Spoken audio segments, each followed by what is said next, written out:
I really enjoy this deck list. This deck list got me into competitive Digimon plays. By the way, shout out to Inferno Knight for sorting out the song for me. Because, yeah. It's a Bloomlord deck. So we'll work our way up, because I think I have all this in chronology. I actually think I would have organised this one properly in order. So for eggs, we're running one Tanimon. When it affects suspends a tamer, this Digimon gets plus 2000. But now that we're off the Mirage and gaining memory for bouncing stuff back to hand, we're back to running the full 4 copies of Koro, because this was 3 copies of Tanimon. Excuse me. And like 2 copies of when you played another Digimon plus 2000, so I think it was like BT12 eggs, so it was. But no, we went back to the EX4 Kokomon because we want to gain the draw power back again. Instead of being cautious board control, we can spit everything out, go for big swings, multiple checks, heavy DP. So, yeah. I'm going to leave the try factor at the end because it's stupid. It's stupid. But our main rookies, 4 copies of BT14 Palmon, start a main phase. One of your opponent's Digimon gains the effect until the end of their turn. They lose 2 memory every time the Digimon comes suspended. So if you suspend it by one of your effects, you gain 2 memory, and if it's still on the board and they swing with it, they're going to lose 2 memory as well. So they'll lose 2 memory on your turn, and then you'll technically gain it, but it bypasses like Terriermon because they lose it, we gain it. Inheritable. Most of the inheritables are going to be the same for the rookies here. While you have a green Digimon, green tamer, next time this Digimon digivolves, you reduce Digibrush cost by 1. I've noticed this a few times in my last few deck videos that I've missed the inheritables. They were running 3 copies of the Lalamon because we like to do additional searching. On play, reveal the top 3 cards of the deck, add 1 with plant, vegetation, or fairy, and 1 card with the Yoshino name among them, tamer with the Yoshino. To the hand, the rest of the bottom of the deck. Same inheritables, while you have green tamer, which is digivolution cost by 1. Then on their last main line, searching. And yes, I purposely went and got like 1 of each copy of the like original art, regional pricing, Christmas. I would love to get all 3 Christmases. We'll get there. I am blinging this deck out. As you can already tell, I'm looking to bling this deck out to hide it. On play, reveal top 4, add 1 with plant and vegetation, and add 1 with fairy in its traits. So you can get any of your fairy traits and your plant and vegetation traits. So 9 out of 10 times, this is going to be a double hit. Then onto the floodgates. 1 copy of Palmemon. There's a reason why we're only running 1 copies of each here, because we have ways to recycle. There we go. Players can't play Digimon by effects. Then Terriermon. Your opponent can't gain memory except by tamer effects. And our last one is Digimon. All the way back from BT5. Opponent's turn. Your opponent can't reduce the digivolution cost. That knocks out scrambles, that kills rivals, hunters, Sakuyamon using scrambles and trainings and stuff. They're not going to get the effect. They're not going to get their effects. And I will say this is played out. I don't hard play this. I play it out for free with Sunflowmon and Ayatar, because the specification is by suspending a green Digimon, play one out with the fairy, plant fairy or vegetation trait with 3000 DP or less. So there's 3000 DP, there is fairy in its traits. This is a free play Digimon. It's great. I remember using this at my very first regionals against hunters, and they were like, I'm gonna tap all my tamers, reduce Digivolution cost to go into the superior mode. And I'm like, oh, okay, tap away, but you're not reducing its cost. And he goes, what do you mean? I was like, Kitmon, you can't reduce the Digivolution cost, but it's by a tamer effect. And I was like, it doesn't matter. You still pay full. And they've given me a buttload of memory because they had to commit to the board to get rid of Cutemon and start board controlling. And then all I did was just constantly just cycle back up in again. But yeah, then onto our level 4s. We're running 4 copies of the BT10 Sunflow because this gets near enough all of our rookies and near enough all of our champions splashed on the board for free. So this is like the best one to go into. When digivolving, by suspending one of your green Digimon, as we all know, you get to play the plant vegetation with our fairy with the 3000 DP or less. Just keep them. Just saying. Then your turn, inheritable once per turn. When an effect suspends one of your Digimon, you draw 1. So it does the same thing as Kokomon, but it helps us with the additional draws.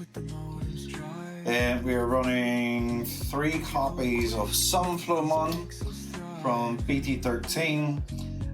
By suspending this Digimon, anytime one of your Digimon digivolves into a fairy trait, you reduce it by 2. So it could be itself, it could be another Digimon, and digivolve into blah blah blah. Sunflowmon's inheritable is the same as the Lala and the Palmon, where if you have green Digimon, it reduces Digivolution cost by 1. So there is a lot of reduction on on the line. Not much DP buff, but whenever you do a wide board with Bloomlord, we'll get to the explanation whenever we get to Bloomlord. But our last level 4s are 3 copies of Togimon. Togimon has the effect, your turn when you go to play a green tamer, by suspending one of your green Digimon, you reduce that play cost by 3. So it gives us a memory setter for 1, or it gives us the Mimi, which we'll get to whenever we get to it. Cost 0. And then Togemon's inheritable, same again, where you have a green tamer, which is Digivolution cost by 1. So even we do a lot of reduction, and we're not like throwing ourselves under the bus with Cutemon because it's only an opponent's turn effect, so we're fine. Then on to our level 5s, we're running 4 copies of Ayatar. I cannot wait until the reprint. Just to have this same beautiful green border going around this beautiful green Ayatar mon. Main effect, by suspend 1 green Digimon, including itself, you can play out a plant vegetation. It's Sunflowmon, just not once, it's not when digivolving. You can trigger this many times as long as it's well, only once per turn, but as long as you keep this on the board and it doesn't get deleted, you can constantly spam out stuff. But the inheritable is absolutely great. When an effect suspends one of your Digimon, you gain a memory. So there's no color requirement. You can suspend Cutemon and gain a memory.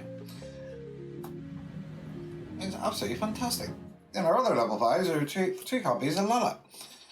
Lalamon allows us to play Yoshino for free. Your turn, while your opponent has a suspended Digimon, this Digimon gets +1 for the security attack. Using this with Bloomlord, it helps a lot. So it does, and yes, we do run the Yoshinos. So that's why we run the Lalamon and the Lilamon. I was running as additional level 5s with the Grand Gale. I think it was the EX7 ones, but they were unsearchable. You hope to draw them. It just wasn't working for me. So I kind of went back to a single copy of Argomon. I know it does the same thing where you kind of have to hunt for it and everything else, but the Digisorption -3, making it a free Digivolution cost, comes up. Especially if you don't have a green tamer on the field. you can like suspend this. Well, suspend Digimon, Digivolve into it. Then you have to, you have enough memory. You go in, do the searching and stuff like that. Then Digivolve and the Bloomlord, still reducing this Digivolution cost and stuff like that. But the way attacking Inheritable is still really crucial for the deck. It allows us to play a green level 3, which is all of our level 3s apart from Kitmon. But that does include our Terriermon, so we can actually play Terriermon out for free and have that floodgate ready to go. Yes, it still comes out suspended, but at that stage, we don't mind everything being suspended because we will have everything suspended.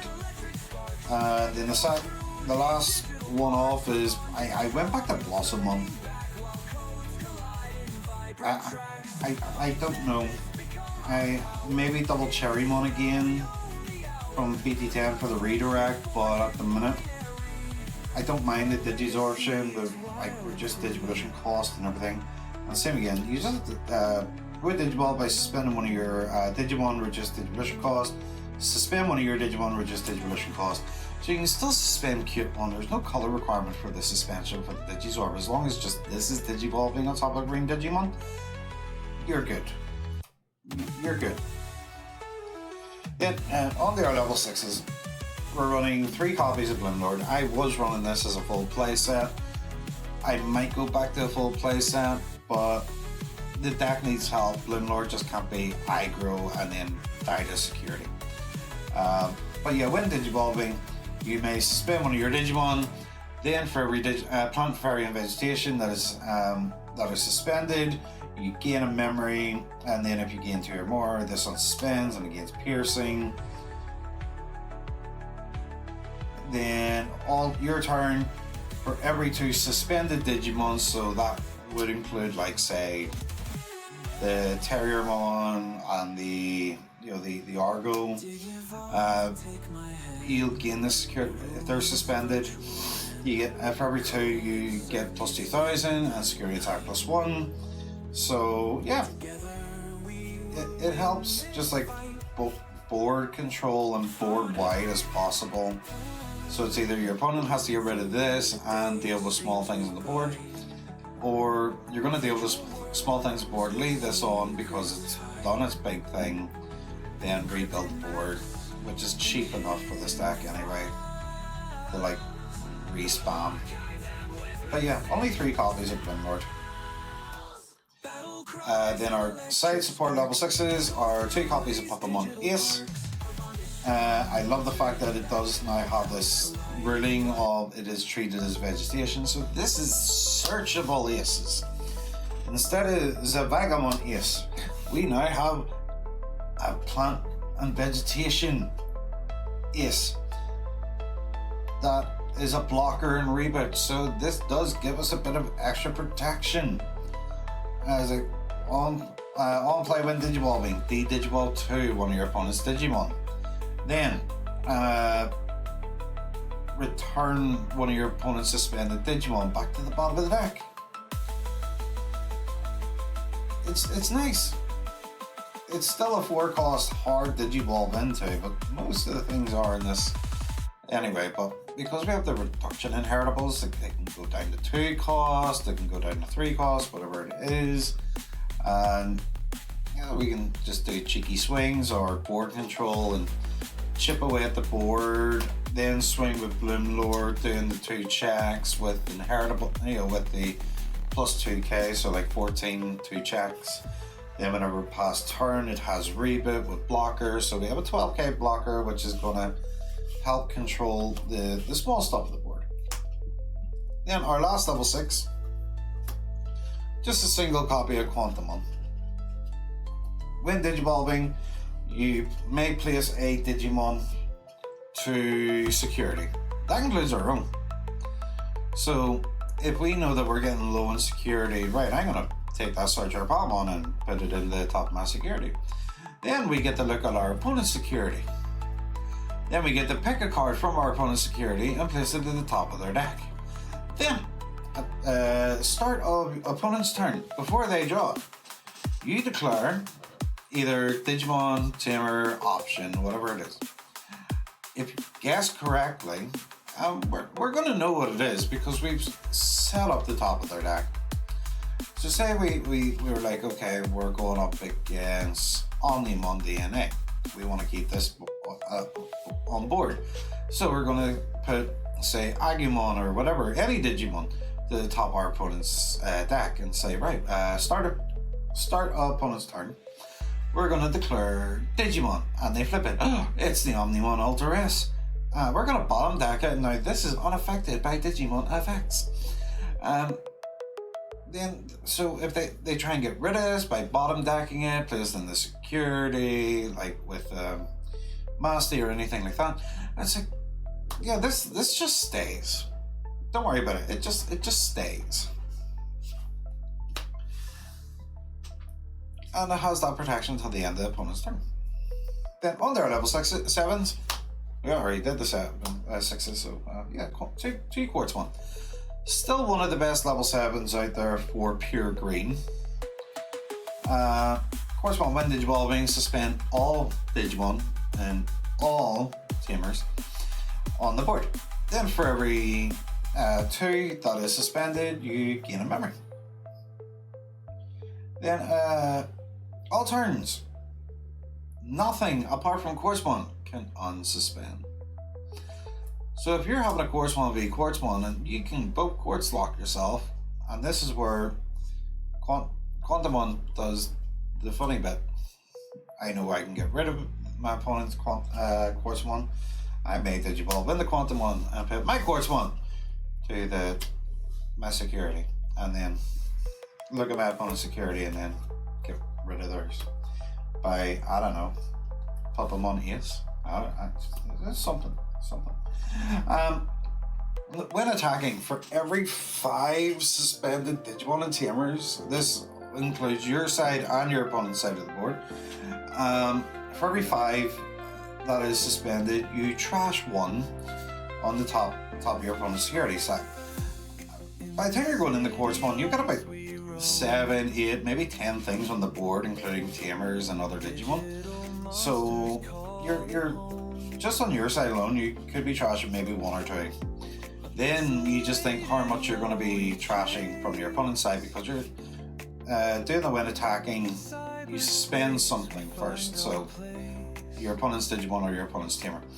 Then it sees how many is suspended, then trash top of your opponent's security. So say you've got 10 and your opponent's got 4 things suspended, and they played a Tamer right the past turn or a rookie. You swing and then you suspend that. There's 15 cards. You trash 3 and then you do 1 check. If you have the Lilamon underneath, then you're trashing 3 and doing 2 checks. But that's being exceptionally lucky. I was going to say greedy, but more lucky than anything. Then on their Tamers, we're only running 2 copies of Mime from BT14. But we're using the Heron S artwork because it looks very, very pretty. On play, more searching. Reveal top 3, add 1 with plant, vegetation, or fairy in its name. Your turn.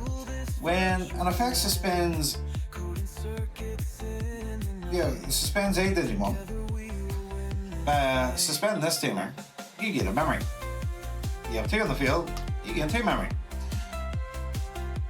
Does not work with Quartz 1 because this gets suspended with Quartz 1. So yeah, that's a bit of a counteracted line right there.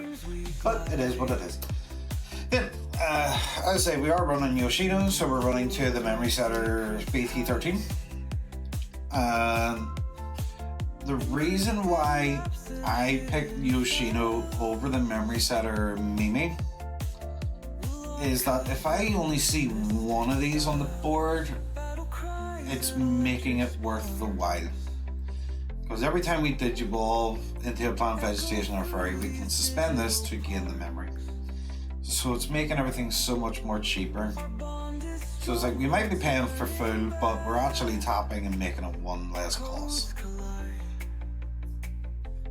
So instead of like swarm the board, I'd rather gain the memory back. The hard play more stuff that's going to do more damage and more board it shows more aggression than like, oh, I hatch and then tap a Mimi because I have a level 5, so you hatch again, and then I need the second Mimi on the field to give the additional breeding, the raise. For this, it's like I don't really need the additional breeding. I'm just gaining the memory and then playing something else out.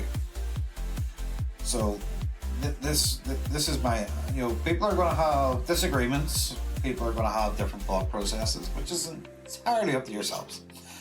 For myself, Yoshino is the better option for me as a Bloomlord player. It might not be for other Bloomlord players or people who want to build Bloomlord, but Yoshino is a better option for me, for my gameplays. Then other options, we're running 1 HP Hidden Potential discovered. Please, Bandai, can I have at least one more of these? Please, just one more. 1 HPD. You don't need to activate the main effect straight away, because this technically the second you use this becomes a blanket effect you use whenever you want on that turn. So the next time one of your green Digimon digivolves, you can suspend another Digimon. The reduced Digivolution cost by 5. So this actually helps us going into Quartzmon for 1.